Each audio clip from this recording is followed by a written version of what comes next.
என்னை தெரியுமா என்னை தெரியுமா நான் சிரித்து பழகி கருத்தை கவரும் ரசிகன் என்னை தெரியுமா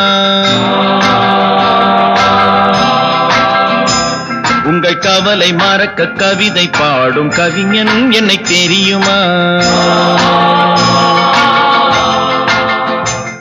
என்னை தெரியுமா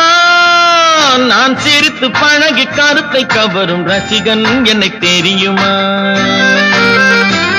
உங்கள் கவலை மறக்க கவிதை பாடும் கவிஞன் என்னை தெரியுமா ஆஹ ரசிகன் நல்ல ரசிகன் உங்கள் ரசிகன்